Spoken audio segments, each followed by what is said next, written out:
Ayo was brought back home from boarding school. He was disoriented and shouting, "They are cooking my head," his mother cried and asked, "Why did God let her enemies succeed?" Hello everyone, welcome back to my YouTube channel. If you're new on this space, this is Folktales by Serafina. I hope you have subscribed. Kindly leave a comment below when you're done watching. Share and also like this video. If you haven't subscribed, kindly do so. In the early 2000s, I caught one of our landlord's wives smiling mischievously as she watched her co-wife's smart son display his madness. I couldn't make anything out of it then, but now, over 18 years after, I think I understand. What happened to him was a mystery. Before the madness, he was used to be very clean, organized, and handsome. He was our landlord's replica. Our landlord had him with his third last wife. He was his first son.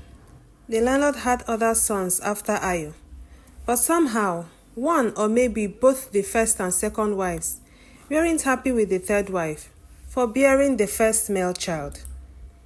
I don't know what they did to Ayo, but all I remembered was that they brought him home from boarding school. He was disoriented and shouting, "They are cooking my head." His mother cried and asked, why did God let her enemies succeed? They were trying to manage Ayo's condition until one day, he started laughing hysterically, pulling off his clothes, and that was madness. Ayo's mother became a shadow of herself. She attended every church program to seek for solution. She soon joined a white garment church. Once in a while, they did some spiritual thing over Ayo, and he would calm down. But later, he would turn worse than he was. The fear made his mother stop the spiritual rituals. One day, a woman dragged her daughter to Ayo's home. She was pregnant and the father was Ayo.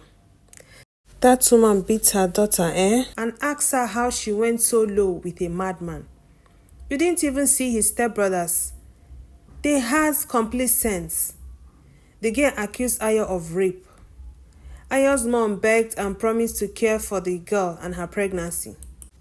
Meanwhile, the other wives were supportive to Ayo's mom. There are times Ayo would get missing but would come back after a week or so, looking dirty. His father always took it upon himself to wash Ayo and make sure he wears clean clothes. Ayo's baby mama put to bed and bore a beautiful baby girl. When the child was presented to Ayo, his mood changed. He looked sober and out of nowhere he said, "I call you Lolade.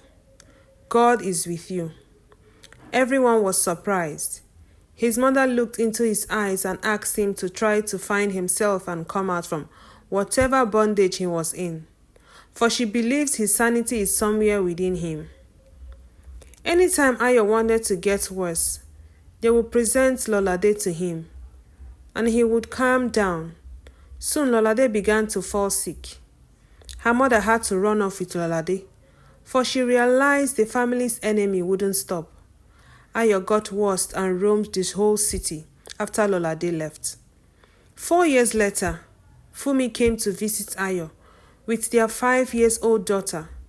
That day, Ayo felt well and played with Lolade.